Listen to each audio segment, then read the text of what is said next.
Tip number one, we are going to start with the most popular tip that you're likely to receive, which is to go into your watch and change it from auto lap to manual lap. Why? Because the GPS is all willy wonky in the downtown area of the race, the portions, namely the start. There are just some things that AI hasn't quite figured out yet. Hands, for one, but also tracking moving objects through tall buildings and underground. Tip number two is oddly very specific and based off of a mistake that I made last year. However, I do think it is generally pretty decent advice for any marathon. Tip number two is to not get too anxious or freak out in the first half of the race, especially when you realize you forgot to hit manual lap on your watch after setting it to auto lap the day prior during the Kafuzi Run Club Shakeout run. Also, do not worry, do not freak out if you forget to hit manual lap at some point in the front when you cross a mile marker and you didn't see it, which I also did, because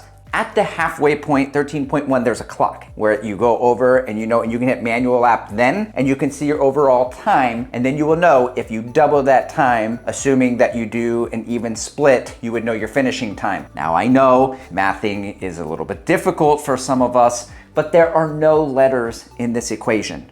If you do see letters, actually, you might want to pull off to the side and take a gel or see a medic. Tip number three, if you are traveling from far away, like overseas or South Texas, and you've never been to Chicago, you should watch the following video. I will leave the link in the description below, but this is so you can become familiar with the course. And guys, when I say that you should watch this video, I really mean that I should watch this video. I did watch this video on my phone. I put it when I was on the stationary bike. I put it up and I pretended like I was running the course. So if you couldn't tell by now, these 10 tips are mostly just advice from mistakes I made last year, and it includes some things that I did get right. But speaking of mistakes, okay, tip number four, if the weather is cool, you do not need a handheld water bottle. Now, if you don't normally carry a handheld water bottle, go ahead and skip to tip number five. But as far as you other 500 milliliter electrolyte loving water bottle holding runners, I've got news for you. You don't need it. Trust me, I know, I'm a fast drinker myself. It's like a comfort item, a little binky.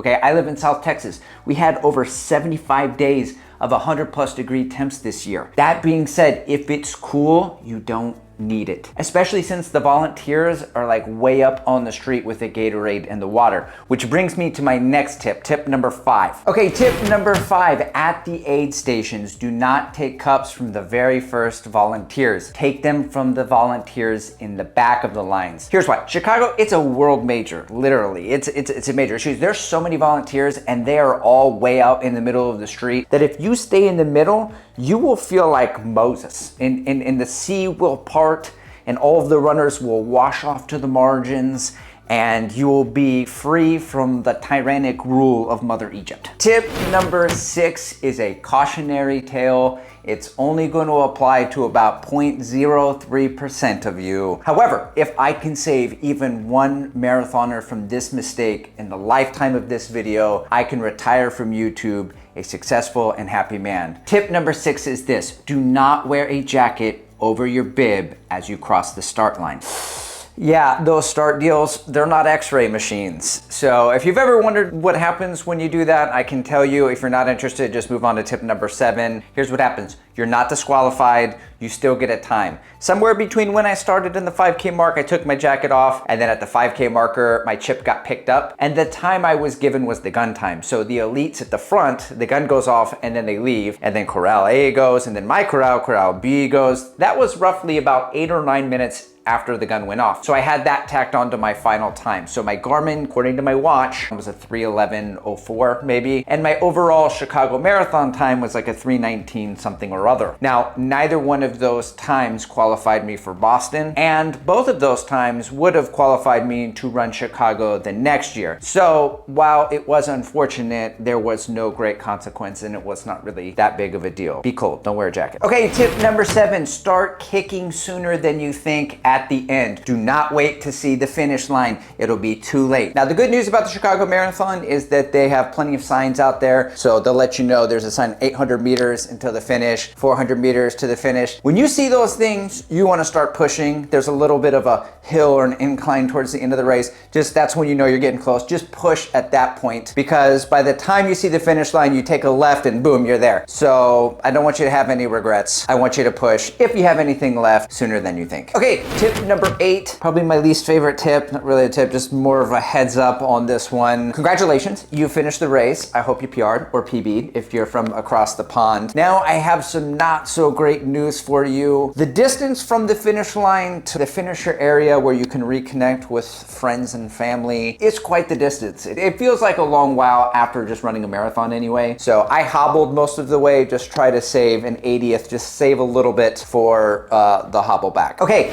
tip number 9. If you have run the Chicago Marathon before, please do me and everyone who's watching it a kindness and leave your tips in the comments below so that we can all snag a little wisdom. Lil Wiz used to be my rapper name. Tip number 9 is essentially a bunch of tips forever living in the comments for people watching this video in the future who are going to be running the Chicago Marathon. Thank you. Okay, tip number 10. First of all, thank you for watching. Sincerely, I do appreciate it and I hope that it was helpful. Now, for tip number 10, I want to give to you more tips. Now, they say, the YouTube algorithm gods or whatever, that I'm supposed to make another video that I did and suggest it to you that would be helpful for you, so you could click on that and my watch time hours would go way up. However, the next most beneficial video for you to watch if you're running the Chicago Marathon is another video, but by this guy, Kafuzi, on his 11 marathon tips. So what I'll do is I will comment below myself and I'm going to pin it so it'll be the top comment with the link to his video. So check that one out.